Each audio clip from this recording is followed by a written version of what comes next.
Here to keep the chase going, share information, spread unity, preserve our heritage and our culture. We're trying to achieve something that you just can't catch. We're always trying to find a better way, trying to make better dogs. That's what Dixie Doggers Podcast is. That's who we are.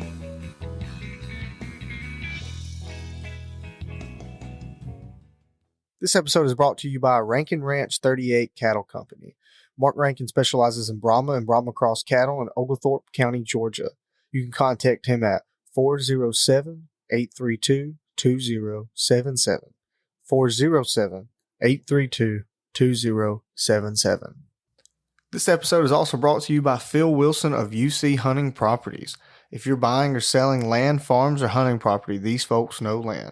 You can contact him at 678-791-3483, 678-791-3483, or visit his website down below in the description. All right, everybody. Back here with you one more time. One more again. Keep on doing it over and over and over again until you get sick and tired of us, which I hope is never. We are doing something today. This is on a Thursday, and we're doing a little Thinkin Drinkin on a Thirsty Thursday with our good friend from Cane Creek Kennels, Mr. Jeremy Gardner. So what's happening with you, man?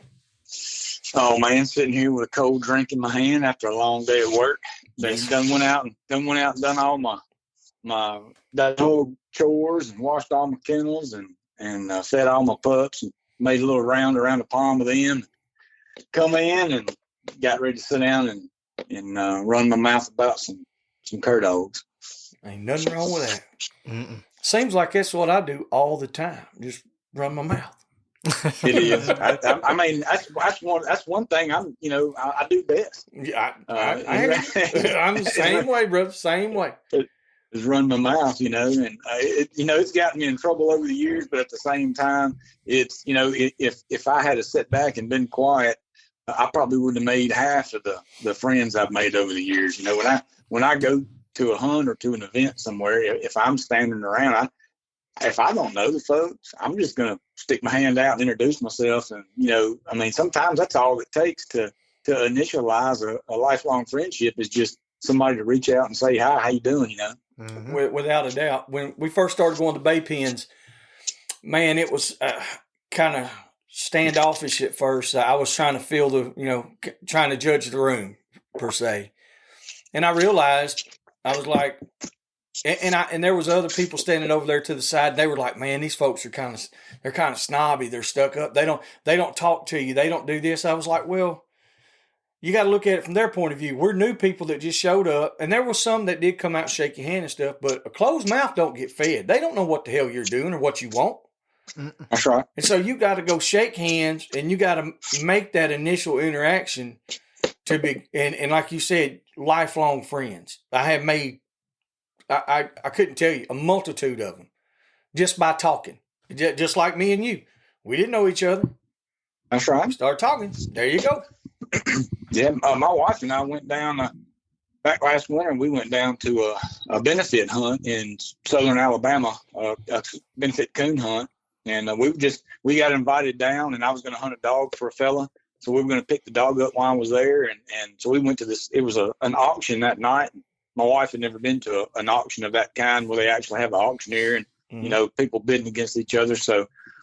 We got there early before the people that invited us showed up. And, of course, we didn't know anybody. Not one single person did I even recognize in South Alabama. And, of course, we walked into this big old it used to be some kind of an armory, maybe for the National Guard. Anyway, we walked in, and there's little groups over here and groups over there. And my wife's like, well, what do we do? And I said, well, let's just pick a group and go over and start talking to them. So yeah. I happened to see some guys standing by a big old pile of dog food, and we walked over, and I just walked up like I'd known every one of them my whole life. And I walked up and said, hey, fellas, what's going on? Started shaking hands, and come to find out they were the dog food reps. They didn't know anybody. They were just there to drop off the dog food. Mm-hmm. So it kind of made things easy for me and my wife to have somebody to kind of stand there and talk to. And it did the same for them because they really didn't know anybody either, Yeah. So, it just made instead of being like an awkward, uncomfortable standing around when everybody else was talking, it helped both sides. And then me and them guys ended up talking off and on all night, cool. Yeah. Just because we spoke up.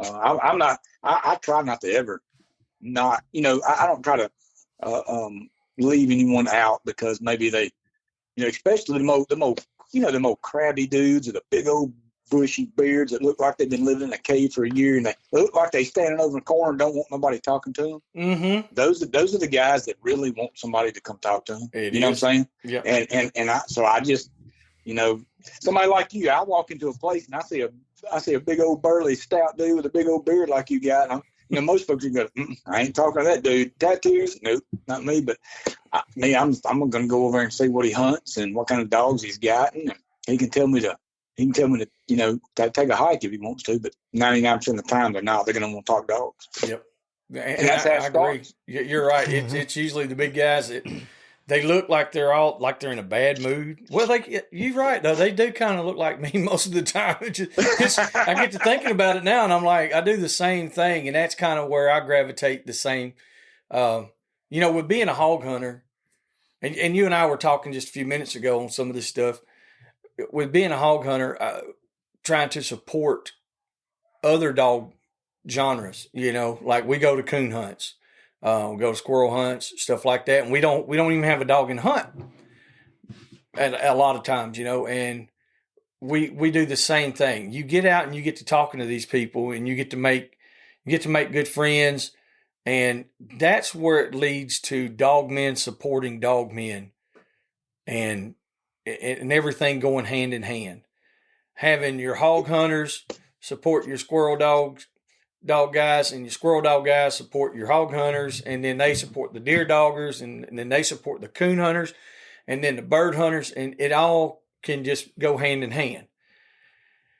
If everybody just sticks their hand out and opens their mouth.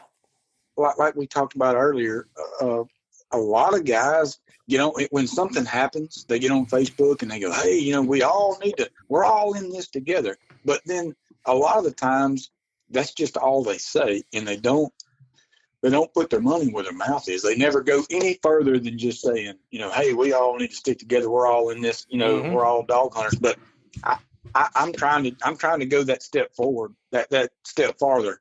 You have. In reaching out to other folks, breaking down barriers. I've talked to, like I said, since I did the podcast with y'all, I couldn't tell you how many friend requests and personal messages I've had from folks just wanting to either talk about my Kimmer dogs, mm-hmm. or, asking about pups. And I think I've got like 72 names waiting, for another litter. And a lot of them are hog hunters that had heard about Kimmers. Yep. But most of the ones they see are the smaller kind of chop mouth, more of a squirrel dog, tree dog type. And a lot of them didn't realize there were lines of Kimmers out there that were big, track oriented, super gritty type dogs. So, and just me talking to them guys that's breaking down a barrier between dog men, of different genres. That without a doubt. And I talk to a lot of fox hunters. Mm-hmm. I've got some friends, and I got a really good friend of mine, Randy Smith in Missouri. He's a big squirrel hunter. Used to be a big coon hunter. Now he runs coyotes with July dogs. Mm-hmm. I'm gonna try to eventually go up there and make an event just to hang out with him and talk to other folks, because instead of just saying, hey, we're all in this together, we need to chip in. Yes, somebody needs to. That's right. And there are guys. I'm not just trying to say I'm the only one, but there are a lot of guys that are getting out and trying to do stuff, especially like for my Kimmer hunt that I'm having November the 9th. Right. I normally just ask some local folks, just to help me out, maybe with a little sponsorship or something to help me out with the food, because I pay for everything for this hunt. I do. Mm-hmm. I do everything myself, my wife and I. And after doing your podcast, right, this is how one single event or one conversation can change the course of a lot of people's lives, right? So after we did the podcast and I got to talking about my kimmer hunt, Rankin from Boars N Broads reached out to me. Rusty Mayshore reached out to me and asked me, hey, what can we do to help you in your hunt? And I'm like, are y'all coon hunters? No, we just hog hunt. We're not coon hunters. And I'm like, well, I mean, I appreciate it, fellas, but I mean, you know, y'all don't, and they genuinely want to help, and they went above and beyond. Y'all support my hunt. Y'all help sponsor my hunt. There's a guy that I've known for several years up in I can't remember if he's on the edge of Tennessee or Alabama, but he owns L&L Cattle and Moats Tennessee Walking Horses. And he called me and said, hey, man, what can I do to help you hunt? What can I do to help you? There you go. And I mean, these guys went, Rankin and Carter, man, they sent me, dude. Oh, yeah. They sent me so much. It was, I mean, I was astonished, you know, and I mean, I can't thank them enough, but they are putting their money where their mouth. They're not just saying, hey, let's do something to help, you know, other hunters. Exactly. They're actually, like I said, putting their money where their mouth is. They're using their business and their following to help other dog men besides hog hunters. Yeah. And when they first got started, they caught and they still catch a bunch of crap all the time, but they caught hell for a while because it was new, and they were the young guys and blah, blah, blah, a bunch of the old curmudgeons, you know, just blah, blah, blah. And I literally was like, these are some of and I met them, and I was like, well, let's see, I'm going to put my money where my mouth is. I pack up and we go to another state and we go out and hunt with them. Have one of the best times I've ever had in my life. And everything that they do, I told them, I was like, look, we're going to support you guys. Just let us know what we can do. They've never asked us to do anything. So, but that goes hand in hand with what we're discussing now. So we try to support it. Well, they turn right around and they support us even more. And they are not scared to load their ass up and go drive. Like Carter jumped in the truck with us talking about Rusty Mayshore. It's a 13 plus hour drive from here. I told Carter, I said, meet me at the store, just ride with me and we'll roll. We drive all the way out there to a bay pen, and Rusty, the first time we went and visited, it was good. Had a great time. It was on the same level as the same scale as what we've been doing, but we wanted to do a woods event. Just for woods dogs, no pro dogs. Well, Rusty said, okay. He put his money where his mouth is. All right, he set it up, and we all made sure that we made that drive. And we hauled our trailer. We hauled our stuff out there to set up and to make sure he had a supplier there. And like I said, these guys are legit. They're not bullshitting about it. They're serious. And they are, and they're also breaking down barriers amongst hog hunters. I mean, even though your woods hunters and your bay guys are all hog hunters, you know, to somebody that doesn't know anything about hog hunters, if you say you got a hog dog, they don't know one from another. Mm-hmm. But the bay guys, you know, I've just been learning all I can, but a lot of them just want to do the bays, and they don't want nothing to do with the woods hunting guys, and Rusty saying, okay, well, I'm a bay guy, but let's do it here on my place, and let's have a woods hunt. So now he's mingling them all together. Oh, you know, that's breaking down a barrier in between the hog hunters and mm-hmm. You know, there are folks that I've talked to hog hunters that go, man, you know, I had no idea that. I just thought competition coon hunters were all about money only, and I'm like, oh man, that's only I mean, it seems like there are a lot of guys that only care about the money hunts, but I mean, compared to how many people are actually on social media, they are a very, very small group. The majority of all the other coon hunters are just like the hog hunters. They want good dogs. They want to be left alone to go out and hunt their dogs and hunt the game they want to hunt, mm-hmm. and everybody they meet, they want to be cool with. Mm-hmm. Yeah, and you know, that's the way it should be. It is. I reached out to for my podcast. I reached out to a friend of mine that is huge in the Beagle Field trials. He did not hesitate to say, "Yes, I got you. What do you need? You know, you need some help and support with your podcast, I got you, whatever. I mean, and now he shares the podcast, and other Beagle guys, I've had some Beagle guys message me. I don't know nothing about it. I haven't had Beagle dogs in probably, 40 years. And I've had Beagle guys, man, you ever want to make a hunt? You're welcome to come up and hunt. Bring your coon dog, and we'll get done rabbit hunting. We'll go coon hunt. That's right. A few years ago, we had I think it was 4 years ago, we had a chef that wanted to go on a rabbit hunt. And we had some guys from Mississippi come over here to our lease in Alabama, and we put on a rabbit hunt at our hog lease. And this guy, like I said, he had went to Vegas and was on what's that show? Not Master Chef. Yeah, Master Chef, and I think he was the runner-up. And so he cooks on my flatbed. Like, we bring all the Blackstone grill and all that stuff there, and like he did a legit catch, cook, and clean right there on the tailgate. But like you said, it was Beagle guys, and we're a bunch of hog hunters. But there was other guys there that they use dogs for other stuff as well. It's not that hard. It's not that complicated. People overcomplicate this stuff. All you got to do, like you said, them guys invited you, said, hey, let's go make a rabbit hunt. Well, hell, clear your schedule one weekend or one day or whatever, and go up there and make a hunt with them. It's fun.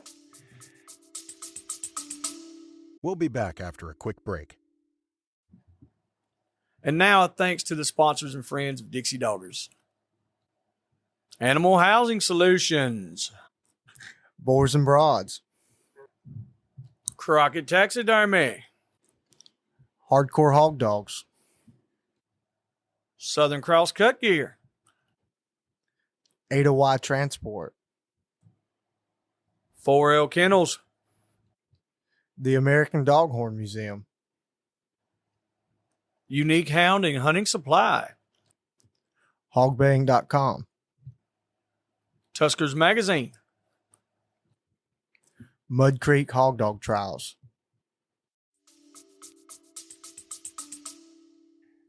Yeah, and you don't never know what kind of buddies that you might come out of that, and even business wise too. Yeah, absolutely. And now, like with Ryan and Rusty, heck, me and Rusty kind of message back and forth now, about every week about coons, or he's been feeding these coons all this corn for me, fattening them up. Yeah, that's right. Go up there in February and get a hold of him. Oh yeah, even though I've not met him, we're two different worlds, but now we're conversating weekly. That's right. What's going on, man? What's some coons look like? And he'll text me a picture of a trail cam full of coons, make my mouth water. That's it. Yeah, I talked to him about an hour ago. I was messaging back and forth, and which I try to call him all the time. He won't ever answer the phone, so he's rough. He's rough. Let's not. I answer the phone about somebody. Let's not talk about somebody not answering the phone. Hold on, we're breaking up a little bit. Hold on, we're breaking up. The reason I started messing with Rusty's ass about it the other day. I told Nathan, I said, "Tell him answer the damn phone." I tried to call him, which I didn't. That's just the kind of guy Rusty is. He's a good guy. He really is. And he puts his damn money where his mouth is. He supports it. And I promise you, if it's something that he feels is legit and it's for the betterment of the hunting world, especially the hunting dog world, Rusty's going to jump on it. He's going to be there. Mm-hmm. And a lot of guys have, I never even heard, and I hope you don't, get mad at me for this, but I had never heard of Uncle Pat until I really started getting into y'all's podcast and trying to learn more about the bait pen and the hog hunting stuff. And me and that dude have got to hang out. Yeah. I mean, and he contacted me. He's like, "Hey, I want to help you out where you hunt. What do you need? What can I do?" And so and to show these guys my appreciation, I spent my money and had all these, big banners made so that when I have a hunt, and I'm going to use them other than my hunt. If I go somewhere and make a big hog hunt with somebody, I'm going to take a tailgate shot with all these banners of these guys that are supporting me, because I want everybody else to know that all they have to do is reach out. And folks, people really want to help other folks. They do. They don't think the other hunters want their help. Does that make sense? Like I some think of the bear hunt. I think you're right. Yeah, I really do. It's like for what, and I never really thought about it like that, but that makes a shit ton of sense. It's like, well, I don't want to reach out to just say like Mr. Bob, and they do the Lower Mountain Plot Association. They got all these big hunts and stuff. I would love to donate or sponsor, but I feel like I'm going to bother them if I message them. I'm like, they don't want nothing from us. They don't need no help. But like you said, it wouldn't hurt to reach out though. Well, because you did reach out to Mr. Bob. Now look, he needed a place for his platform, and now y'all gave him one. So just from reaching out, Ryan and Carter, there are some of the, if you're in the hog dog world, whether it be woods dogs or bay pen dogs, you've heard of Boars N Broads. I see pictures everywhere of hats and shirts, people everywhere. Most folks may not reach out. I don't know. Other coon hunters may not have ever reached out to them and go, hey man, look, I'm having a hunt. I would love to have a few ball caps, maybe, something. And now I'm not saying everybody call them, but I'm just saying now maybe, it wouldn't hurt. That can maybe now folks will say, hey, look, well, they help Garner. They got to be some pretty good dudes, and that's how it that's how it gets started. Maybe the next guy the next group may be just like the big game hunters. Just for instance, your timber guys that hunt bear, right? I've been trying to reach out to these guys, for years and get a pup from them. They didn't know me. They don't, I could have been a nobody, anybody. And once I reached out and said, hey, look, man, will y'all come down here and hunt with me and just see how I am, how I hunt. I'm a real hunter. I get out and do stuff. Now me and these guys have a rapport together because I finally reached out and just said, hey, come hunt with me. Yep. And that was what Rusty. Rusty. He's like, hey, come up there and hunt. I'm like, hey, I'm coming. Serious, I'm gonna come up there. I'm gonna ride with y'all. Yep. Mainly because I don't know if I invade that place. We're going to invade that place, brother. Look here, you're going to love this because it's almost like being at home in the Delta to an extent, because like you can get in once you go through the middle of town, which it's not a real big it's a little small town. Ringling is, and you go right down there, turn left past the school, get down there on Mud Creek. Man, as far as you can see, it's just you and whatever else is out there. Man, we were standing in his yard, and there's a group of hogs. I don't mean pigs. I mean hogs. Right across the road down there in the ditch. And it's so hard not to turn a dog loose because, one thing is we're having an event. If we turn one loose, there's going to be 100 other people do it, But that's right. Like it's different. It's Oklahoma it's a beautiful place there, and I'm excited as hell about February. Going out there, we're gonna have the Mud Creek Hog Dog Trials. We're gonna have the woods class dogs only. Woods dogs only. No pro bay pen dogs allowed. If you ever won money with the dog can't come out there and bay in that event. You're welcome to bring your other dogs though. So I just throw that out there for Rusty. I'm fired up about it. It's gonna be fun because I'm sure. As far as I know, I think Carter and Ryan. I know Carter said he was going out north. Ryan, I guess his schedule with him being a firefighter and stuff, he has to work around that a lot. But those guys, like you're talking about, reaching out and helping somebody, that's literally all it takes. We had a guy contact us last year, and what was that? It was the deer doggers. Guys runs deer dogs. And asked, could we help him? I was like, well, sure, man.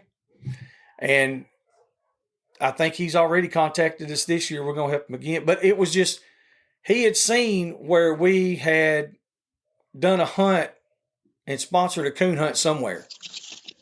So that shows you, it don't take a whole lot. You know what I mean? Like we sponsored a coon hunt. We gave him some feed and some leashes and collars. And then Now the deer doggers seen that. Jordan Watson is the guy. Mm-hmm. And Jordan contacted us and he was like, hey man, we're having a youth hunt. They're running deer dogs for the kids opening weekend. I was like, yeah, man. And they drove up here and we give them all that we could do, People want it. Guys like that are out here like us, they want to help other people. And I'm not saying it just me by no means. I'm talking about like me, you, Carter, Ryan, Rusty, Pat, Jake Locano, Randy Durrell, all these guys that I know, they enjoy it. It's their way of saying, hey, I appreciate y'all just in general, and we appreciate being able to go hunt and to go run dogs, just hands down. Yeah, a lot of folks just don't. They're just. I mean, I've said it before. I don't want to say that they're scared to ask, but they don't know how to ask. They don't know it's okay to ask, and that's one thing I wanted to try to relay tonight. Is it's if you have an event, don't feel like you're burdening somebody to reach out and ask for help. The guys at Houndsmen for Christ. Mm-hmm. My next podcast coming out, I did a podcast with those guys, John and Reuben and Eli.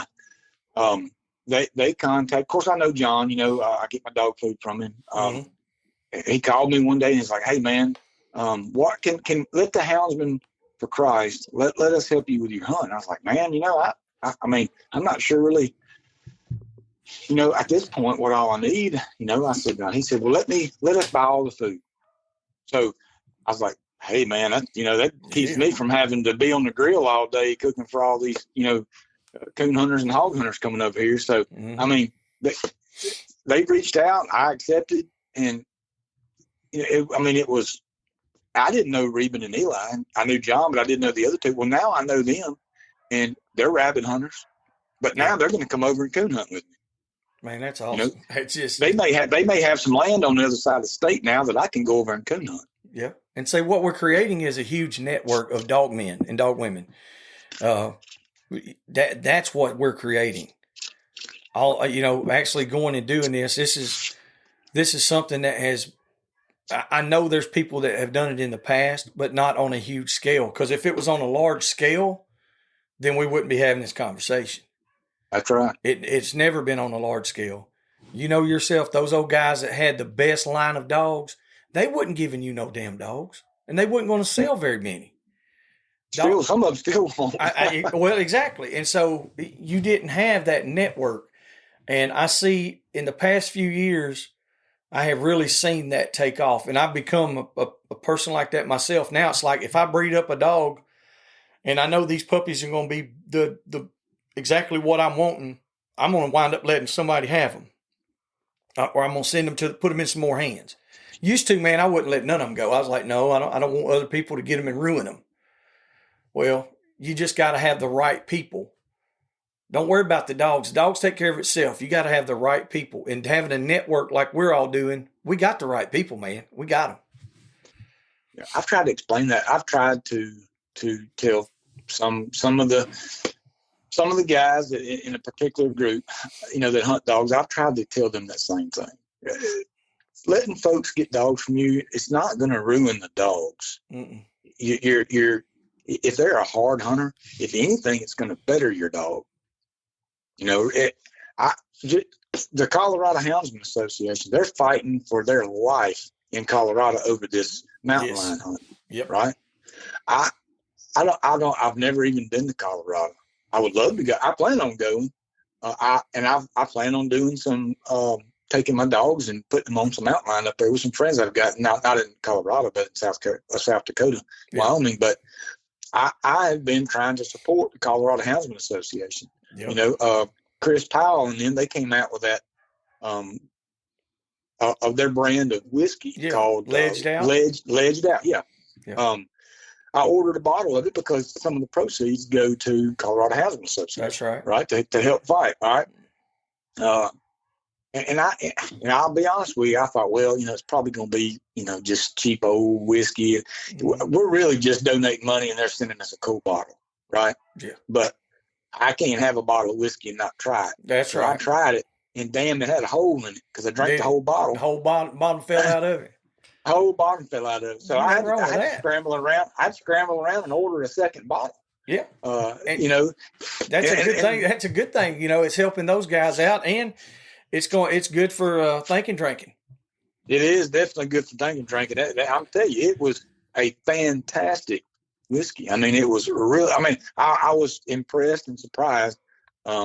It was very good. Like I said, I'm gonna have to order some. I guess I messed around. I don't know that they have any. I think they. I don't know how. I hadn't talked to. I hadn't talked to Chris. We were. We got invited on the Houndsman XP Raw Dogs last week, and last Tuesday we joined him and Ed, and man, and we had a good time too. Literally, just it's a little different than what we normally do. But not much at all. I mean, it was all just on live. That's the only difference. But we had a good time and had a real good conversation. But like you said, those guys are putting forth a tremendous amount of their time, effort, and money into fighting. And so every person that can help, I mean, regardless if it's ordering a bottle of whiskey or whatever you're doing, all you got to do is get on Houndsman XP or contact Chris Powell, and I guarantee you there'll be plenty of information on helping the Colorado Houndsmen fight their fight. And if we're not careful, we'll have to fight our fights too if we don't support each other. Absolutely. And if folks, if beagle hunters, if deer doggers, anybody, even the duck hunters that have dogs, if every dog man and houndsman would all pile in and help Colorado Houndsman Association win their fight to where they can keep hunting the mountain lions with the dogs. That's not just a win for Colorado. That is a win for every state, because if they succeed in Colorado, what state are they coming for next? One by one. Yeah, you're damn right. If they just stopped all hunting, if they tried to stop mountain lion hunting throughout the whole United States, a lot of people would take notice. Yep. But if they do it, if they just chip away one little bitty state at a time, that's right. Then it's not as big a wave then, is it? That's right. Well, they don't have as big of a game that they're fighting. I look at it as like being in a game. That's right. As far as being a houndsman and a dog man, to me, it's prestigious like a motorcycle club. I feel like, if we're riding like this past weekend, my wife and I were in Chattanooga, and I ride around, I'm looking for dog boxes, and when I seen the dog box, I'm thinking, that's right. Hell, I might know that guy. Just like, motorcycle riders, if they're going down the road, they stick the hand out to wave at each other, even if they don't even know each other, not in the same bike club. They still acknowledge each other as the same. You see what I'm saying? Oh yeah. And that's what I would like to get dog hunters and dog men houndsmen to do, and they just don't. You get deer dog guys that just, they don't, coon hunting guys don't like the squirrel hunters, and the deer hunting guys don't like the hog dog. Well, they come in here with the hog dogs and they ruin all my deer trails, and they run off all the deer, then my deer dogs can't run, and it's just not true. I mean, it just don't. Right. It don't. I ain't saying that there may be isolated case here, where somebody's young and new and their dogs are running deer all the time. But as a whole, one dog style of hunting doesn't hinder the other one. No. We can go in and squirrel hunt a place all day, come in and coon hunt it all night, and the deer doggers could come in the next day and run the crap out of deer all day. Yeah, and then I come in and catch a hog right behind you. Absolutely, yeah. Well, we probably won't. Our dogs suck. Well, ain't no help for that shit. You seen my needle-headed dogs. Oh, look, I wasn't going to bring that dog up again. I was scared you was going to call that some bitch when you was here. On the way home, I'm going to tell you, on my way home, for about 5 minutes, I probably shouldn't have said that about his dog. It just came out. It's the truth. But, I brought it up. I was like, boy, she sure is ugly. Man, I was thinking it when she come bouncing their butt up through there. I thought, what in the crap is that? That's like people have asked me. I had a little game dog, and when the XL bully craze was at its peak, I had a bunch of younger people. They say, "Hey, what kind of dog is that?" And I was like, "It's a red cur dog." That's all I would say. And it was a little game dog, and because I got tired of explaining, well, it's a pit bull.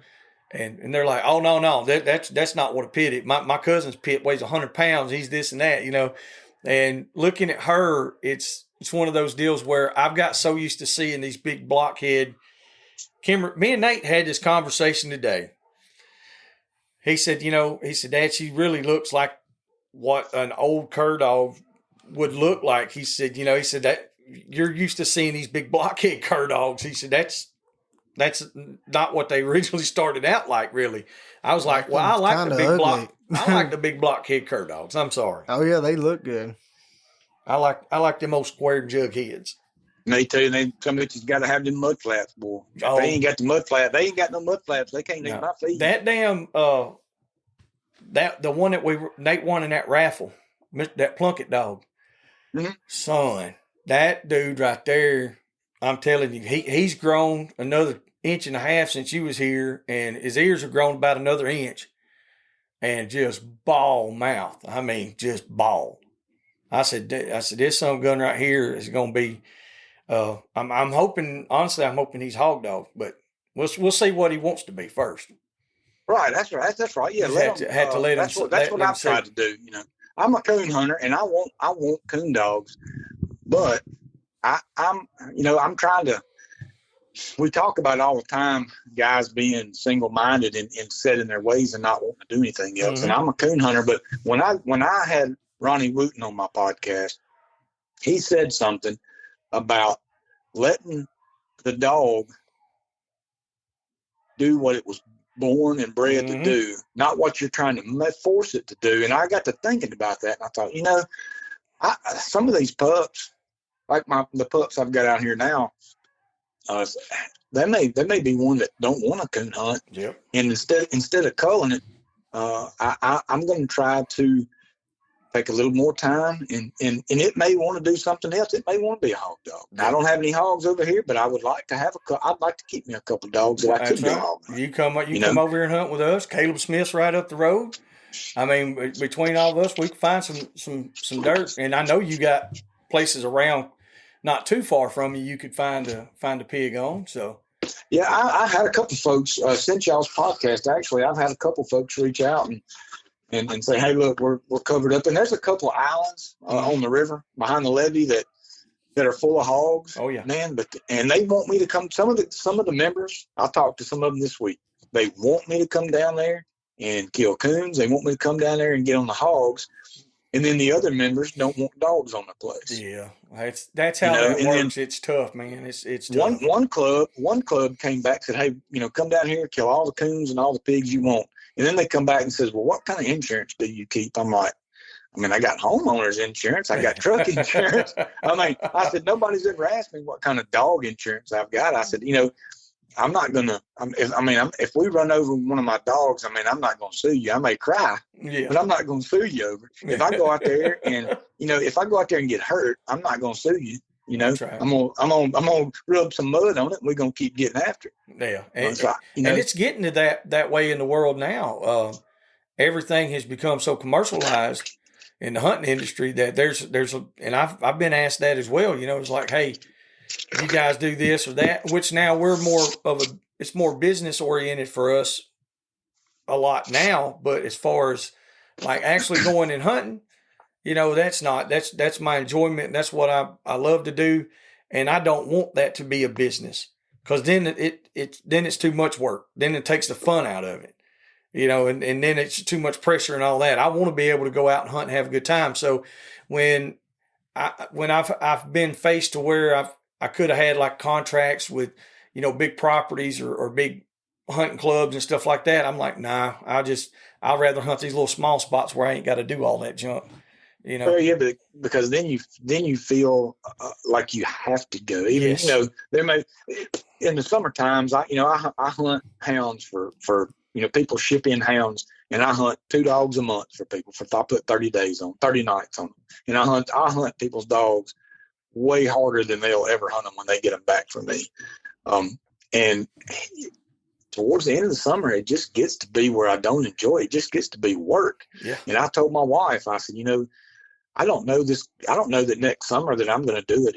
I'm hoping I've got some young pups of my own to work with. I've got these Bama and Sage pups, and I had an accidental cross on a unproven young first heat cycle female that I was, like I said, I'm trying to get me a couple young dogs that if I do want to go hog hunting, if I come over and hunt with y'all, I want to be able to bring something to the table. I just don't want to come over and mooch, even though I know y'all don't care. Y'all wouldn't give a shit if I come over and hunted every day and never owned a hog dog. That's right. But I want to be able to, at the end of the hunt, sit on the tailgate and go, man, y'all see my dog bait that hog, Yeah, that's right. So I've got a couple folks that said, hey, look, get a pup, raise it up till it's big enough, send it to me, and I'll see what I can do with it. Mm-hmm. Well, I sent one to a guy. I didn't really like her. She wasn't showing any interest in trend. I sent her to him, and he, after she's almost a year, a little over a year now, but about a year old, he said, man, he said, she's actually running some pig tracks. He goes, but she wants to break off from tree. I said, well, bring her over here. Let's hunt with her. Let me see her. Well, have you ever pulled up to a tailgate with a bunch of folks to get dogs out and asked everybody to check their females for heat? No. No. Well, I didn't ask. I didn't even think about it. You just don't think about shit like that. You figure if somebody knows their dog's in heat, they ain't gonna bring it. Except for Rodney. Rodney. You know what I'm saying? Yeah. Well, Rodney, I swear to God that he has the worst luck with that shit. His dog will come in heat while we're driving down the road, but I'm telling you. Man, but no, I know what you're saying though. You don't. That's not what you expect. We turned Bama and this pup loose, and Bama leaves out. Like he's late for work. He's punching a hole in the dark, and this pup's right on his butt. Just tagging along, which is fine. I just wanted to see what she'd do, and if she did tree, that'd be fine. I'd bring her back home with me. And they went out there about 400 yards, and then just like stopped. Bama, I was watching my Garmin. He stopped. The pup stopped, and I'm like, well, hey, what? I don't know what's going on. And they stayed there, and I thought, something ain't right. I said, I'm fixing to go in there and see what's going on. I'm finna either go in there and put a boot in some ass, or I'm gonna see what the problem is. And we didn't have to get that close to figure out what was going on. When I come around the corner, he had that bug-eyed look like, oh crap, we caught. And I was like, oh no. So damn. I told the dude, I was like, well, maybe she won't have no pups. Well, guess what? Yeah. She had 3, lost one. She got 2. So I'm gonna keep one of those, and I got my Bama Sage pups, and I'm just like you said, I'm gonna put them in my starting pen and let them raise all winter long, and I'm gonna try to let them tell me what they want to hunt, and hopefully I'll get a coon dog out of it.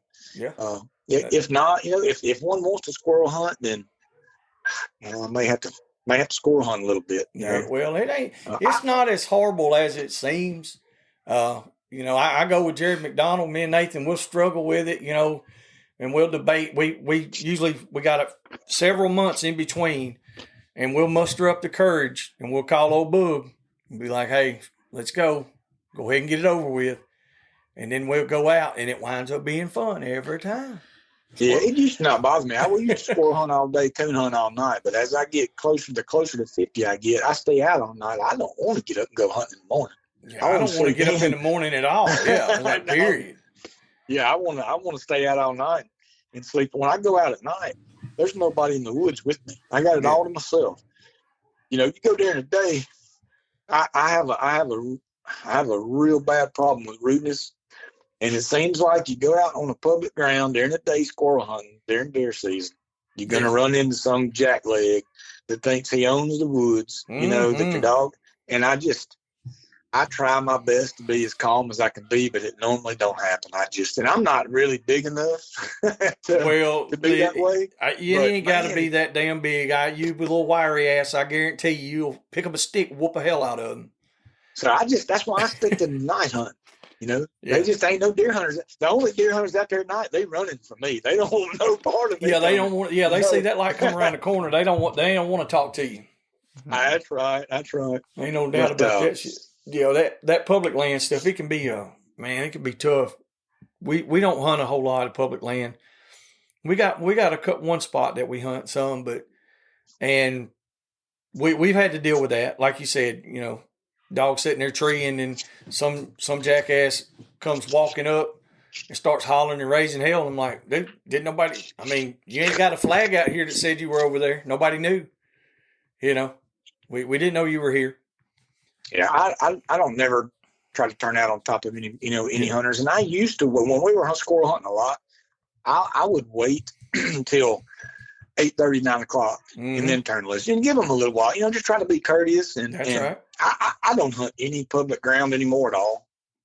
Now, certain times of the year, if I've got a young pup that's really trying to turn it on, and sometimes I'll start a lot of my pups on squirrels, because here we treat, one year we treat 49 daytime coons squirrel hunting. God, so I mean, there's no telling what you'll get into. So I've got a few spots that are close to me that are government land that I'll take a pup, but I'm taking a pup that is really not getting out of my sight that I can keep up with, and I'm always looking and trying to be courteous, and I'm trying to be as courteous as possible, and that's why when somebody gets rude, I just can't control my mouth, it just gets all over me, and so that's the reason I quit squirrel hunting, really.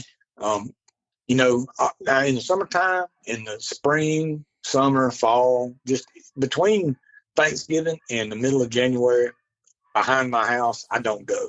Yeah. All the rest of the year, I can hunt back there day and night, and I'll take pups back there and squirrel hunt. But it's not government property. Nobody else is back there besides me, know. But that's really what put me off of the squirrel hunting is just I just got tired of dealing with it. I had one spot that I would go, and it was a huge spot of government woods, and it was so full of squirrels. It was ridiculous. And we would go in there and kill 20, 30 squirrels a day, 2 or 3 days a week, and then give it a break and come back and do the same thing. But there was also a lot of deer hunters in there. And talking about breaking down barriers, one day I just pulled up and waited on them to come out and said, "Hey, man, I'm going to go in there squirrel hunting. If you'll let me know where you hunt, I'll give you time to get to your stand, and I'll go from the other way. My dogs are not going to run no deer, and they may push deer on you if you'll just sit still. Don't get up. Don't get mad. If y'all will just sit still." And then I started doing that, and they started shooting more deer. And I would even go as far as we run up on one guy. Me and this guy had got into an argument one time about it. And about a month later, I told him, I said, "Man, if you'll just go sit in your spot, I won't come by you. I'll go to the opposite end and work my way to you, just like a deer drive, but I'm squirrel hunting." He had his daughter with him this day. She killed a deer, little old doe, and they were way back in the woods. When I walked up on them, I said, "Hey, man, let me tie my dog. I'll help you drag her deer to the truck." So I helped him drag it, and I never had another problem out of this guy ever again. And even his friends, nobody ever gave me, because I offered, I reached out instead of being a dick about it. Yeah. Because he'd been a dick to me. Instead of me being a dick to him, I sucked it up and just said, "Hey," and that's what I want other people to do. If anybody gets anything out of this whole podcast tonight, is when you're sitting at home and you're doing your own thinking, drinking, think about this. Suck it up. Be the better person. If they're being a dick to you, don't be a dick. Just say, "Hey, look, man, I didn't mean to come in here on you. If you'll let me know where your area is at that you're going to be hunting, I'll try to go this other way, and I'll push the deer over you or whatever the game they're hunting is, And sometimes it don't work. Some guys are just dicks and they want to be dicks, but I want folks to just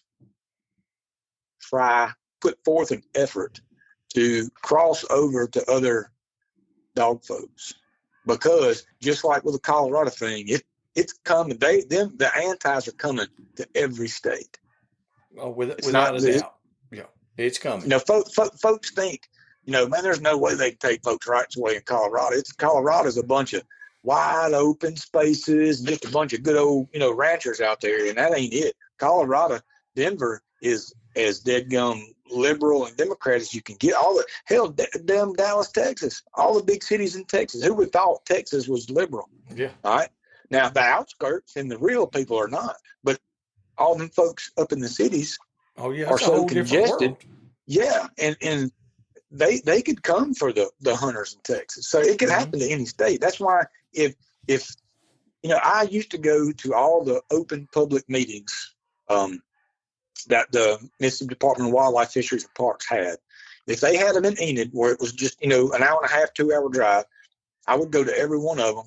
And sometimes I never mentioned squirrel hunting, but I would go and support, when they were trying to take some of the deer dog, they were moving some of the times around, as far as the deer hunting schedule when the deer dogs could be in the woods.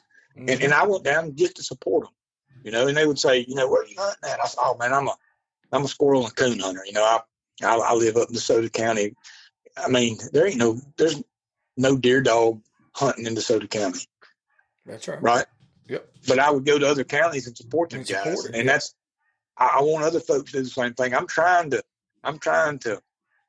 suck it up and just say, hey, get y'all's asses out there and talk to some of your other clubs that if you're a hog hunter, you see a dog box at damn Walmart, ask guy, you coon hunting, you squirrel hunting, what do you do? And if it's another hog hunter, don't look at them like they're what's the word? Don't like they're against you, Yeah, like they're competition. Competition, yeah, that's the word. I might have had done a little bit too much drinking by this time. Well, no, and you're right, because that's the way a lot of people are. And used to, it was everybody was like, all us hog hunters ourselves, we were like that.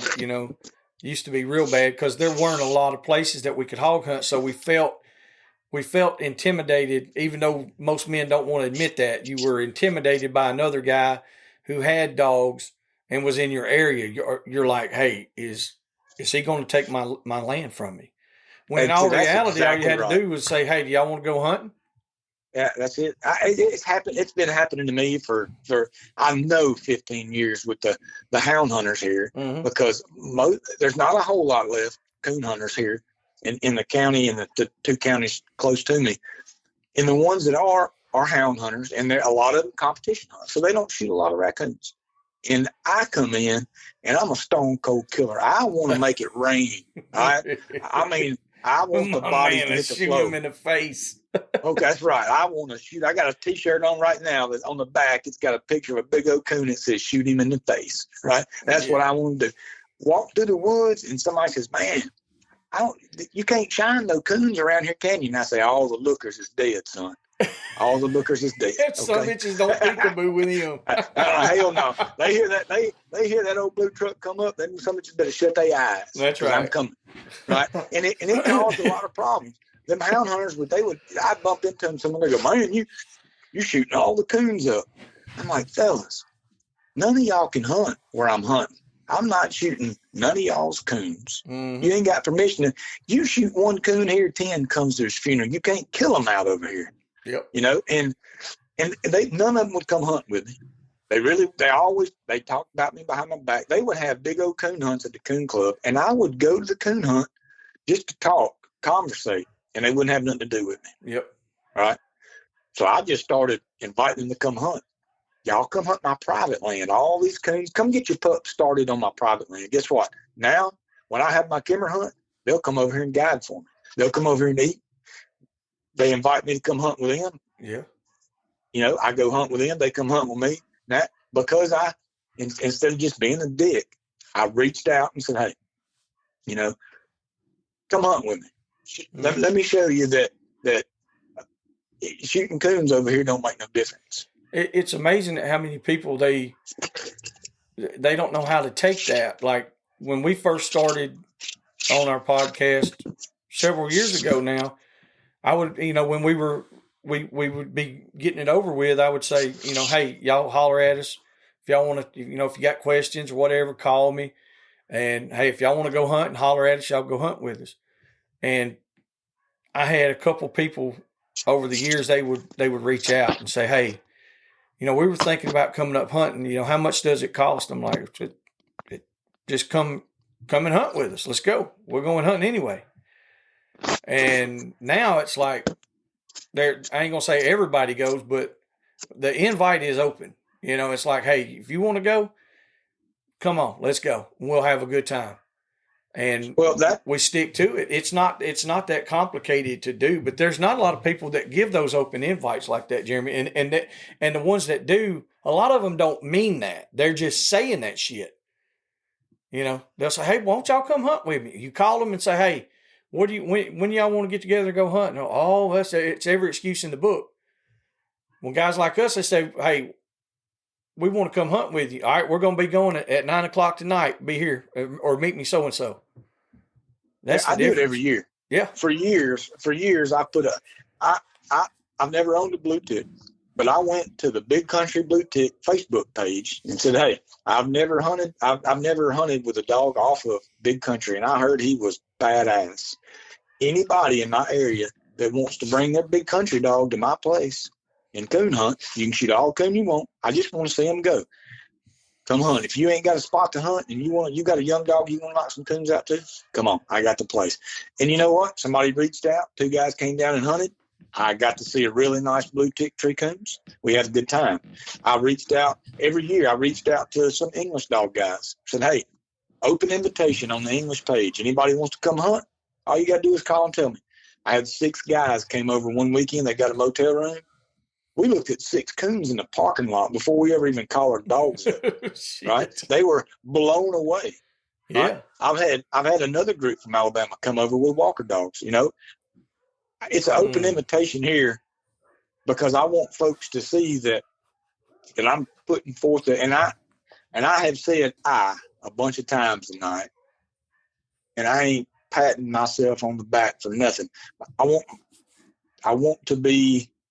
want folks to see that I'm not just talking the talk. Mm-hmm. You understand? Yeah. I'm trying to. It don't take much effort. All it takes is just a damn be nice. Don't be a dick.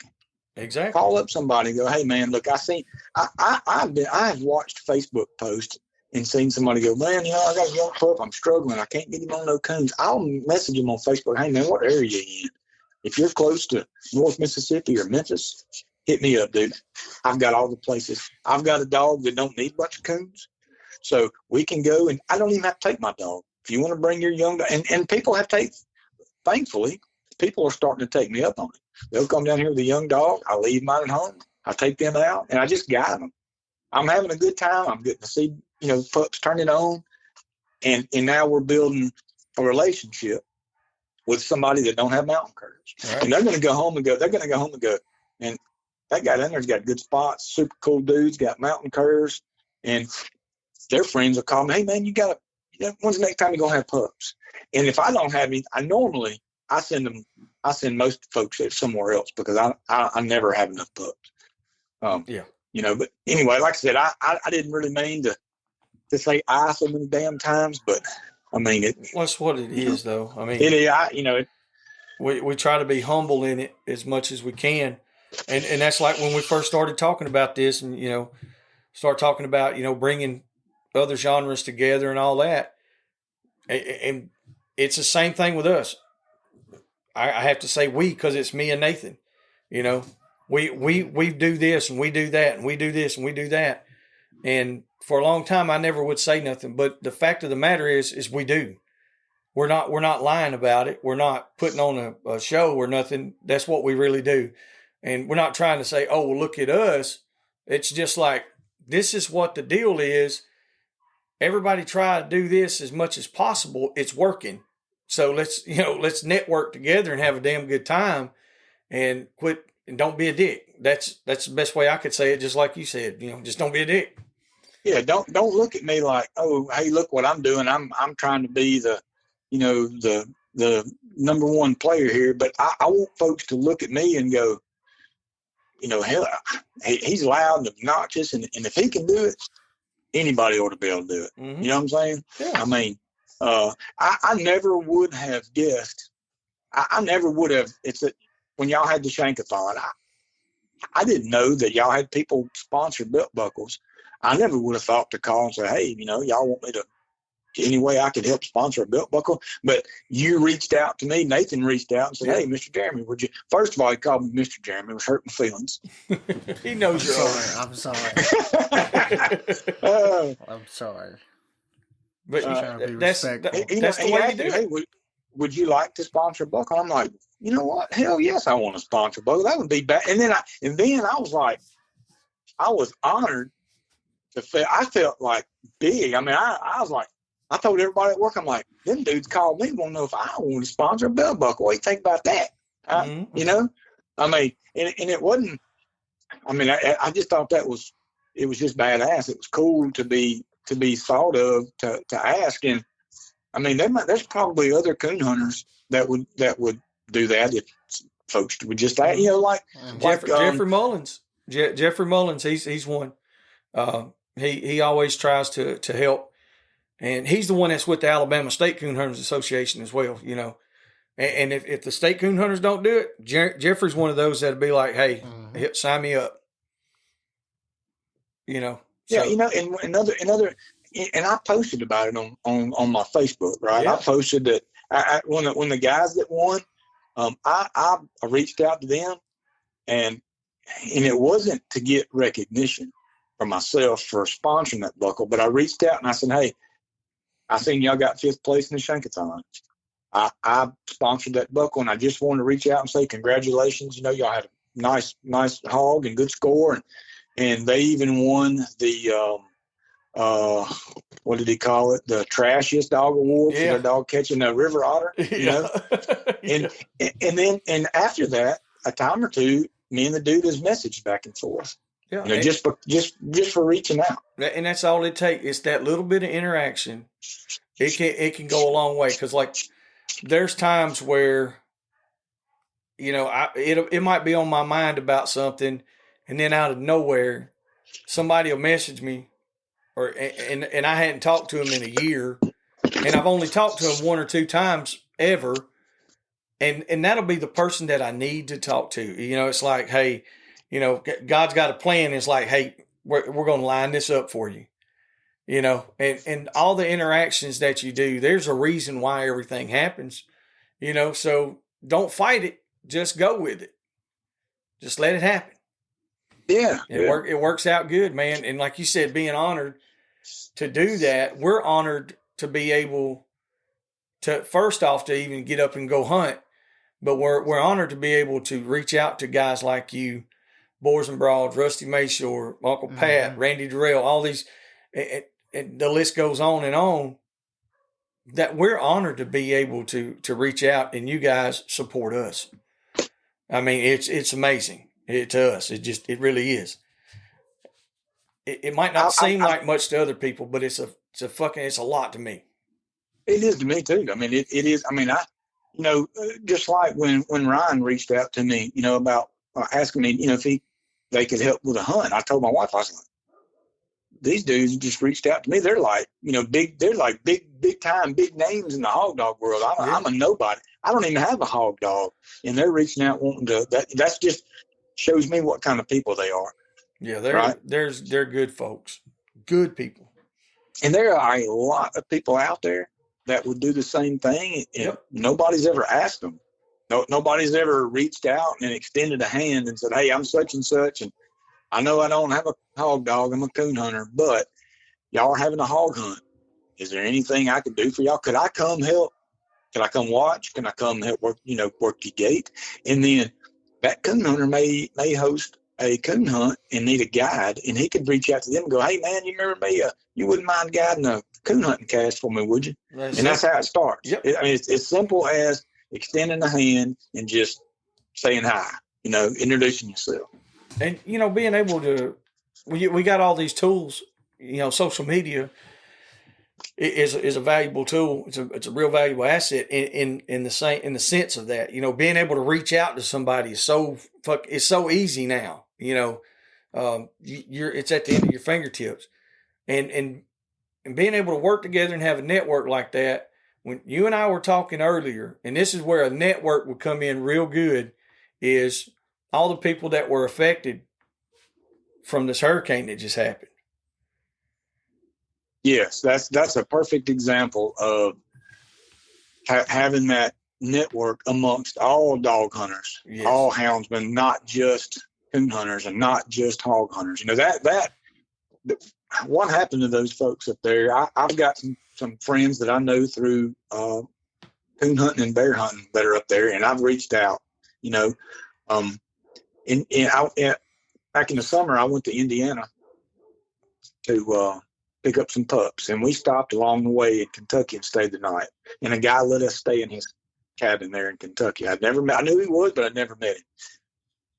The next morning, man, he took us over to a new place he's buying and fixing up, and we talked, we conversated, we had a great time. And he put a video. He lives in Asheville. He put a video on the other day, and his plumbing shop was nothing but rubble, gone. Everything he owned, gone. I reached out. You know, I may not be able to get up there to do nothing because the roads are not passable. Yeah. But I know people on the other side of them, like over in Virginia, that I could contact and say, hey, man, y'all shoot them some dog food. Them guys got dogs, but they ain't got no, they're too busy trying to dig through their business. They may not even be thinking about it, you know. That's right. And that's where, man, what happened to them is, I feel going through a tragic event myself with that tornado. I can relate to those folks that have lost everything. And it's, you don't even know where to start. You don't know where to begin. And having people, there's people that came to help us that did not know us at all, but a friend of theirs had coon hunted with me one time, and they just felt compelled to come help, you know.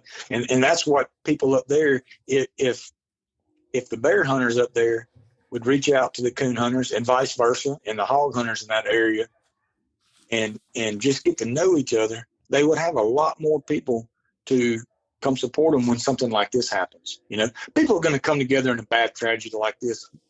Yeah, you know, regardless. Regardless, still, you would have a bigger network. Yes, and most people and I can say this because I've been through it.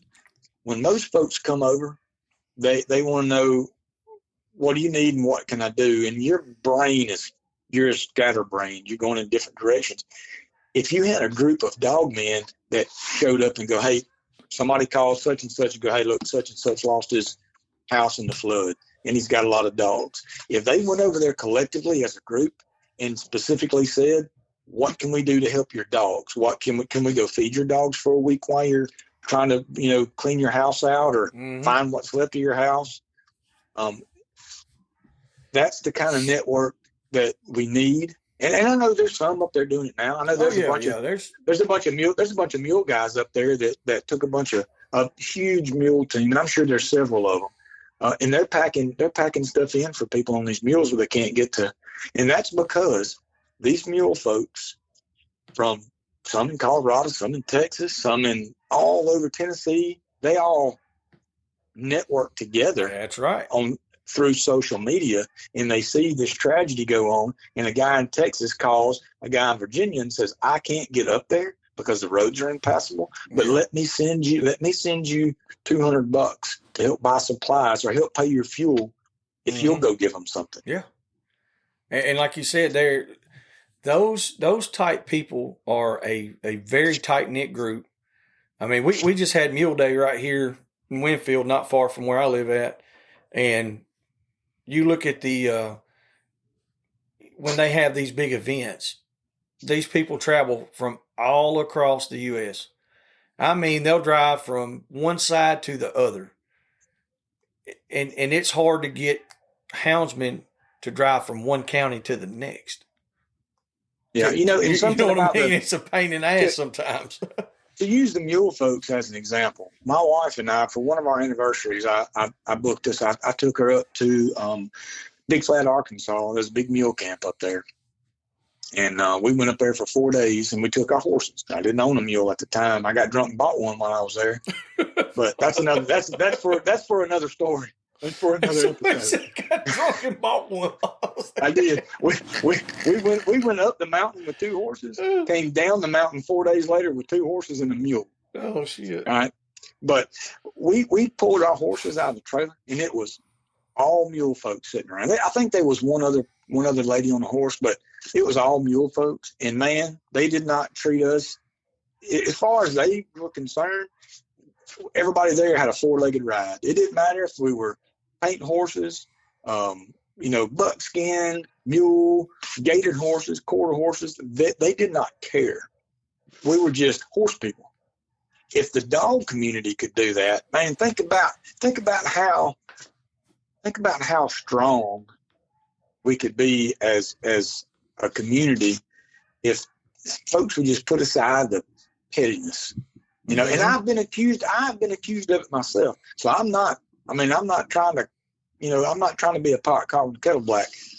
I've been there myself is the reason I'm saying this. I know how folks can be petty about stuff, but I'm trying to do better. That's why I'm doing this. I'm trying to better myself so that maybe it'll shine on someone else and they'll go, you know what? If he can do it, I can do it. It can be contagious. I promise. It can be.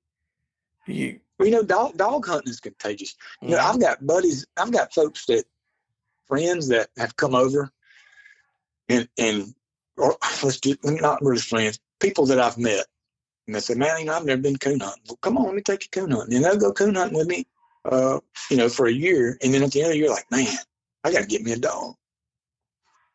Okay, well, my coon hunting was contagious. They caught it. They caught the bug. I would really love to see folks catch that same bug about one another. As far as hound guys and the cur guys, that's a huge wall right there between hounds and curs, and it's both sides. It's both sides' fault. Yes. Yep. And I'm accusing myself also, because I can't say that I ain't had me a little sip and fine Tennessee whiskey and got on the Facebook and told a bunch of hound hunters they want to see a real coon dog. Come on down. Let me put this yellow heat on. All right. Imagine that. But I don't mean nothing bad about it. I'm just But it's I've been accused of it myself. So I'm trying, like I said, I'm trying to do better, and I think if we all did, and I know that's a tall order to fill, but I'm going to try. That's what I have. That my goal. I'll be 50 years old in 2 years, and I set that as a goal for me, is to try to help reach as many houndsmen as I can, not just cur coon hunters. I couldn't tell you how many people I've invited to come out. October 11th, a little plug, October 11th and 12th at the Sportsman's Club over there in Gwynn, Alabama. The Kimmer Association's having their fall Kimmer hunt. Marion County Sportsman's Club. Marion, that's it. Marion I was trying to remember it as well. Yeah. Anybody is welcome to come check it out. Whether you're matter of fact, last year during our coon hunt, that club, they got the dates mixed up, and that hound club was having a PKC hunt. We had our sign up table set up, and they were right next to us signing up hounds. Guess what? Nobody argued. Mm-hmm. Nobody had nobody. They were like, "Well, what are y'all doing?" We didn't even know cur dogs could coon hunt. Yeah, and there's a lot of guys that they really don't. They don't know. Like you said, the guys don't know that the big game curs. They know cur dogs is just either little squirrel dogs or a Catahoula or a blackmouth cur, like for hogs or blood trailing or something. But they don't see them as coon dogs. Mm-mm. I'm trying to bring the sexy back to mountain cur coon dogs. It almost got away from me. Years and years and years ago, I was, I pushed it. I pushed a cur coon dog hard as a man could push them, and then the tornado hit, and I had to take a step back, and when I jumped back into it, that's just how I think I came pre-programmed to talk to folks, to run my mouth. You know, Yeah. if it, I mean, me too. I'm just wired. It's just how I'm wired. I'm just, you know, I never won a single game of the quiet game ever in my life. I just, No shit. I just couldn't do it, you know. And I've had, you know, there's been some times I've taken folks out hunting for the first time with the other guys, and sometimes I'll leave my gun in the truck, and I may fill up 2 Mountain Dew bottles of Pepsi and whiskey and put one in each back pocket. And I've had guys the next day, you know, call me and go, man, I enjoyed that hunt, but man, you don't ever shut up. There was somebody made that comment on the podcast. When we first started, we didn't interview anybody. You know, it was just me and Nate. Mm-hmm. And then once we started interviewing people, I found out that a lot of people would clam up because we were videoing all of them. So a lot of people would just clam up. So I had to talk. And then it got to the point where just like me and you, like we can talk over each other, interrupt. I'm not going to get mad at you.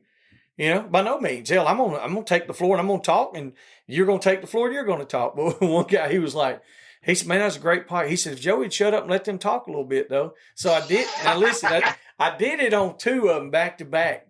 And another guy messaged me. He's like, dude, are you feeling okay? I was like, what do you mean? He's like, you didn't hardly say nothing. I was like, well, I was just letting the guest talk. He was like, it really wasn't quite as interesting though. I was like, shit, what do you want me to do? It's like, I try. I don't know. You know, so I just go with the flow. So I think having somebody like yourself that can talk and not have to, we don't have to take pauses and think about what we're going to do, because we don't think about what we're saying. We just talk. It just comes out. And like guys like Pat Louie, Uncle Pat, same way, just talk. Natural. Jake Locano's another one. Like I can sit down and we can do a podcast. We don't have to ever start, stop, or none of that. We just roll with it. It's a gift. Yeah, I listen to his podcast. I don't know how to pronounce his last name, but I listened to his podcast this morning at work. First thing I do is get to work, put my earbuds in, and before I ever even start work is see if y'all got a podcast out. Did you hear that shit? Boys, we done made the big time. Cane Creek gets up and says, like, what do the Dixie Dogger boys have in store for us today? Y'all got me hook, line, and sinker. I can't get enough. We've been critiqued to fucking death. Y'all need to do this. Y'all need to do that. You need to do this. And I'm like, bro, like this is not a gimmick. This is not a sales pitch. This is just what we do. Mm-hmm. And literally we've been in the middle of talking. I'll be like, okay, well, that's all I got for now. And, we'll see you. On some of our old episodes, there's ones of Dad and I arguing. Yeah, we'd be arguing, cut right, and get drunk, fall down. We had fucking fun. We're real. We did it whenever we could. We made it happen. And I'm not going to change. I'm not going to change it. No. What do I tell you? I say, do as little as possible, except being yourself. Yeah, that's all I need to do. Be Joey Wright. Well, that's like that day you came over, you met Miles over here, and we all sat out there. We had the best time. Yeah, you know, we really didn't talk about no dogs, and that was kind of odd. No, we just talked about life, and we had a good time, and that's the joy of conversation. It's reciprocal. You can talk to each other. If you can't, and one person does all the talking, and there's a lot of relationships like that you know in the world. Me and my brother-in-law, Joe Deal. Joe don't say just a few words. And I do all the talking. But now when Joe talks, a lot of times, hey, I'll shut my mouth and Joe's going to speak his piece. Mm-hmm. He's got something to say. You know, he's got something to say. Everybody be quiet and listen. It's one of them deals. But without us being out here and saying these things blatantly and bluntly and putting them out there in layman's terms for people to understand, a lot of people wouldn't get it. Like your message on this is, don't be a dick. Try something new. And I guarantee you right now, Jeremy, there's going to be 100 people. Well, we've been saying that shit for years and it don't work. Well, guess what? Try again. Try again. Exactly. Keep on until it does. And if it don't, guess what? It ain't because we didn't try. That's right. You know how many times back in the day, I'd go to a bar and try to get a girl to go home with me. I didn't stop because they said no. I just kept trying the next night. That's right. I mean, she's got a sister or cousin somewhere. Shit. that's right. Eventually she'll get tired. Eventually she'll get tired and just say, okay, yes. Yeah, you get the double P then. That's right. The pity. That's right. That's Oh, right. shit. But listen, like what we were talking about with the disaster relief deal side of it, I know 100% everybody that's listening to, all our listeners, they're like-minded people like we are.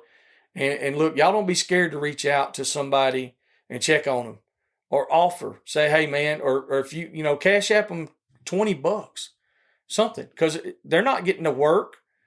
They're everything's shut down. Some places won't have power for weeks. You can do a lot of stuff. And some places, the towns are gone. Yeah, like it's just bad. It's bad stuff. And if y'all can contact us, contact Jeremy. Hounds and XP. Anybody like that, y'all can contact us if y'all need help with something that we're able to help. Go ahead. I usually try to. I always keep a PayPal set up, and I because I do it so much, people will reach out and go, hey man, are you helping out such and such? Just like I did with the tornado in Rolling Fork. I within a day I had about $700 built up of people sending me money, and what I done was I reached out to. I just got on Facebook and started looking and found some folks that were down there that had taken their food trucks and were setting up cooking and were running out of plates, cups. And I messaged them. I said, hey, you mind giving me a call? I'd like to help. They call me and they'll go, I'll say, what do you need? Man, we need 1,000 plates. Let me send you the money for 1,000 plates. Mm-hmm. I'd call somebody else. If folks would just put forth the effort. Me and my wife were in Chattanooga when this hurricane came through. We were on our anniversary. Yeah. We were on our anniversary. That's after trip. The honeymoon. After the honeymoon, 26 years after the honeymoon, mind you. Long time. You got old and ugly, and she got young and pretty. I know it. She's a damn stone cold fox. Just a damn hammer. Get it, baby, get it. We were in Chattanooga when this thing hit, and it rained. Man, the wind was insane, even in Chattanooga. And we were still a good ways away from where all the flood, but the wind was crazy, and some of the roads in Chattanooga were even flooded. Mm-hmm. And we've watched this thing, and I started reaching out. I'd say, oh, such and such lives up there. Let me send them a text. Let me send them a message. Hey. You need, I'm just checking on you. Do you need something? I can't get up there, but I sent $200 to buy water. I don't care if you brush your teeth with it, gargle with it, wash your hands with it. You need fresh water. That's the easiest thing people can do. If you don't know what to do, get with somebody that is there close and just trust them. Send them money so they can go buy. From experience, these folks came back to their homes with no underwear. They don't have toilet paper. They don't have toothbrushes. Mm-hmm. They don't have plates. They don't have forks, knives. Get up in the middle of the night and go fix yourself a glass of milk and a peanut butter jelly sandwich and look at it.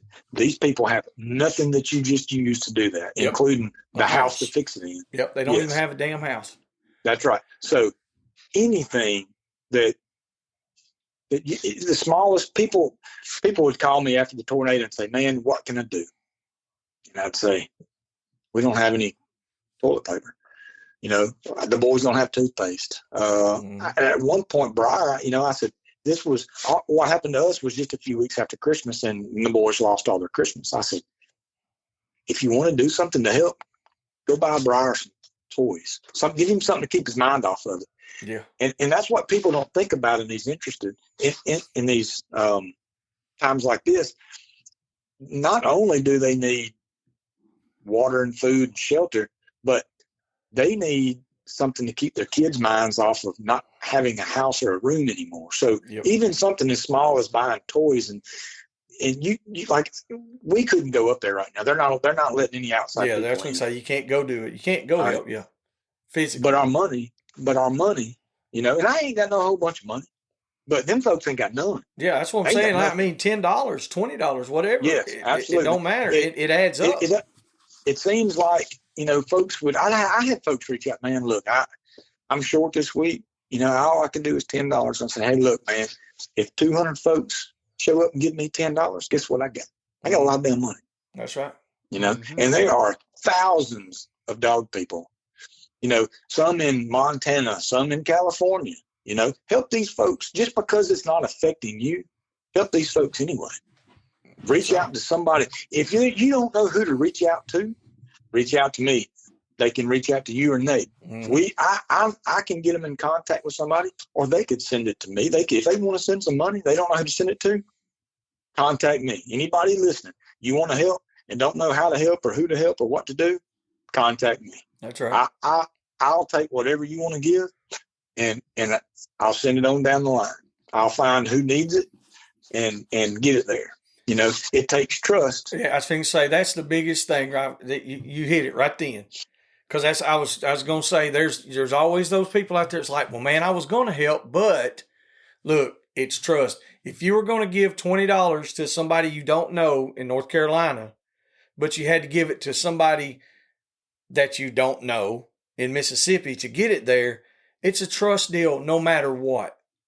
Take a chance, take the trust, put your trust in effort, and go. But a lot of folks piss away $20 in a day at lunch at Wendy's. Don't go to Wendy's that day and send that money. If they don't know me. They don't know that I'm not. I hope that most folks know that I'm trustworthy. I've tried to do this enough times, but $20. All right, like I said, don't go to Wendy's that day. Send $20 to somebody you don't know so that they can send it on. You just take a chance. It's $20. That's right. Right. It may not be that much to you. To them, it's going to be a lot. And they may be. You may send me $100, and I send it to somebody, and they have $80,000 in the bank, but they can't get to it because they ain't got no electricity, no power. Yep. They ain't got no road to go to the bank. Right. Yeah, there was a man today that had drove from Georgia to here to buy a generator at Harbor Freight. I had to run up there around noon, I guess it was 1 o'clock. And I forgot I was going to tell you about that too, Nate. He bought one. He was looking at generators, and I told him, I said, we're running that one right there right now.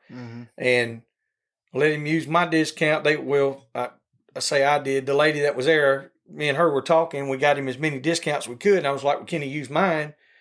Because I had, one of them inside club members and blah, blah, blah, and all that. We got it down from $900 to $720, I think. So, I mean, I helped somebody, but it's one of those deals that these people they can't even get shit where they live at, much less have anything. They can't even get anything. So it just, he needed gas money to drive all the way over here to get a damn generator. It's crazy. I mean, we take so much stuff for granted when it's not us. Yeah, and it's the exact same thing as the guys in Colorado Housing Association fighting for the mountain lion. Just because it's not happening to you and it doesn't directly affect you doesn't mean down the line it may not affect you. Yep. That's right. So we all need to keep that in mind, so that way, put forth a little effort. Don't be a dick. That's the moral of the story tonight with our Thinkin Drinkin, our Thirsty Thursday with Cane Creek, Jeremy Gardner. So, anything else you want to add to this one, Jeremy? We've covered. I don't know. We've got an hour and a half or so in it. This is pretty good. So, you got anything else you want to add to it? Man, just that I want the guys that, the folks that have reached out to me, and just with my camera hunt, that have reached out to me to offer support. I wanted to let them know that how much I appreciate them, and want to be able to return that, I don't know what the word I'm looking for is. I done got deep in my couple drinks. Would you say kindness? Yeah. That's more kindness. Yeah.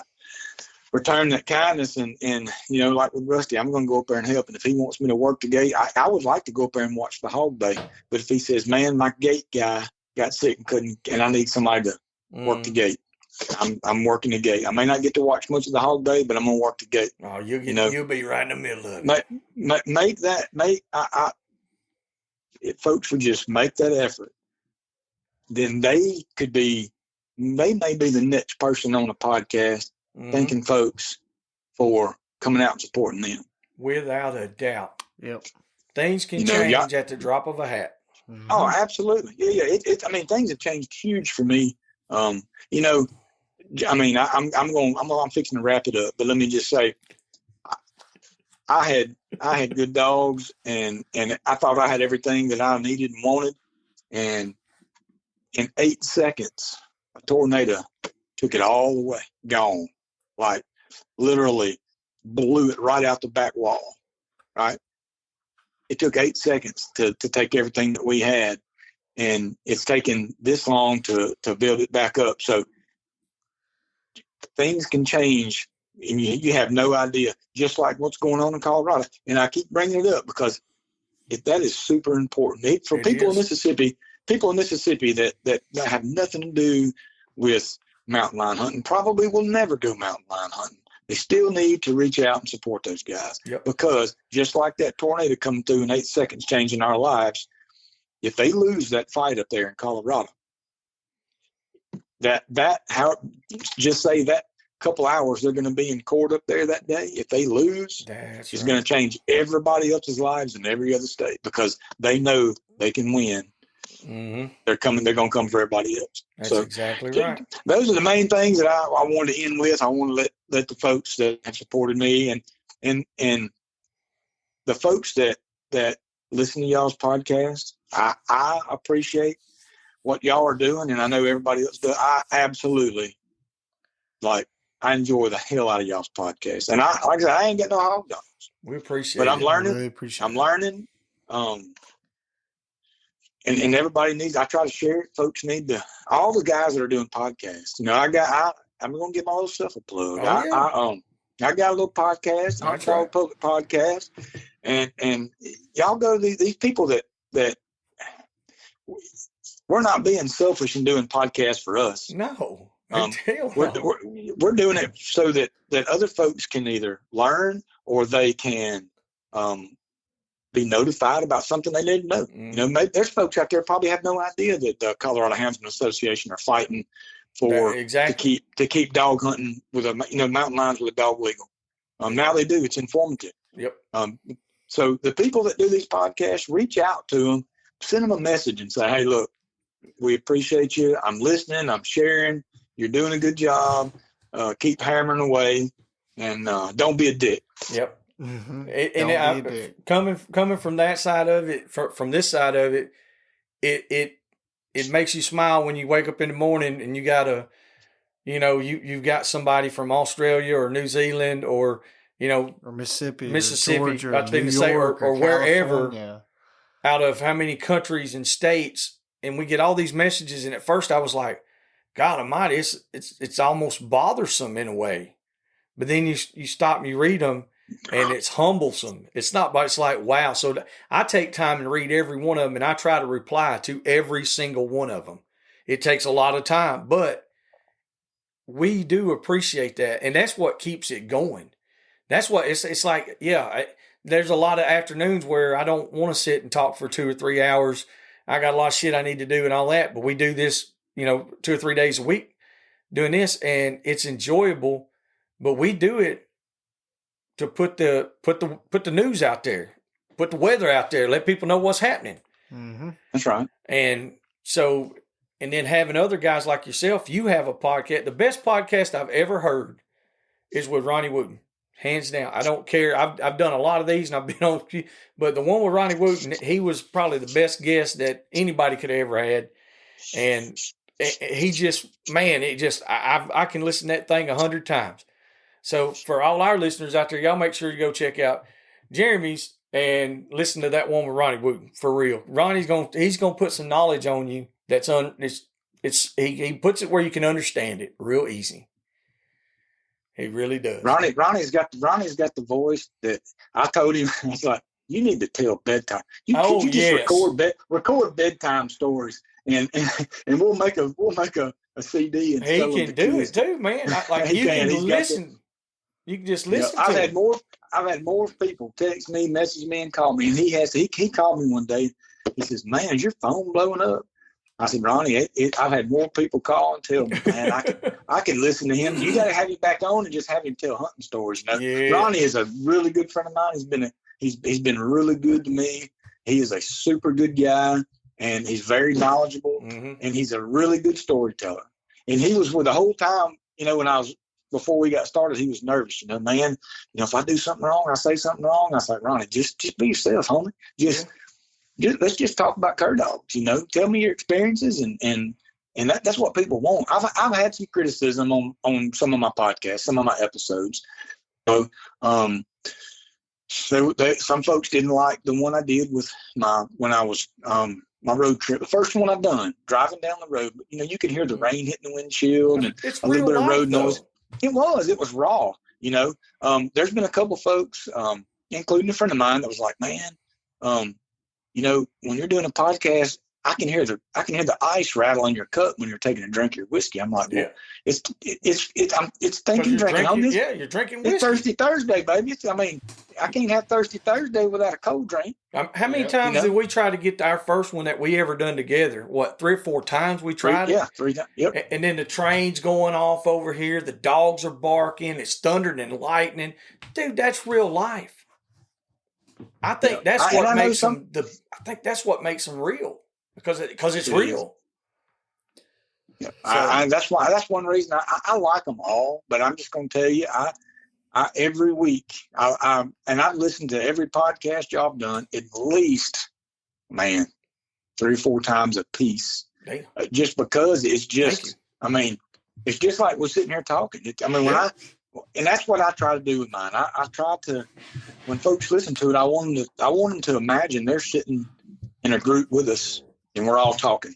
They're at work listening, but I want them to feel like they're there with us while we're talking. Those are the ones I like the most. That's the ones I enjoy the most. Well, I've had people's spouses. I've had some of their wives send me messages and say, "Hey, my husband listens to y'all constantly." And like the wives aren't big fans, to be honest with you. They're tired of hearing it. But the reason is, she said it's just like we're sitting around the fire drinking beer at deer camp or at hunting camp or sitting on the riverbank or sitting over at my cousin's house in the backyard. He said that's why they listen to it, because they're part of the conversation. Even though they're not talking to us, they're part of the conversation in some form or fashion. And there's that's exactly right. And a lot of these people, I think what it is, Jeremy, is like guys like me and you, we are not scared to interact with everybody. So that they actually have talked to us, a lot of our listeners, hundreds, they have messaged me and I'll message them back. And they're like, wow, you actually answered. I'm like, well, if you message me, I said, if you fuck around and call, you can hang that up. That's right. I'll be honest with you, I just got a lot going on. I can shoot you a text, but I can't hardly sit on the phone for 2 hours. So, yeah. But man, we appreciate you. We appreciate you being on here, and I really like this. I like the whole Thinkin drinking deal going here. Just kind of doing. Let's do it every month. I'm fine with it. Do an update, and we can kind of get some information out there to everybody. We can do it every 2 months. We can do it whenever you want to. I can talk about dogs every day, all day. I dream about dogs when I'm taking a shower and washing my hair. I'm thinking about dogs. Petting your puppy in the shower. Yeah, if I keep, hey, it's mine. I can wash it as fast as I want to. Scrub it up. He's like got one of them Chinese hairless Christian ones. Got dog.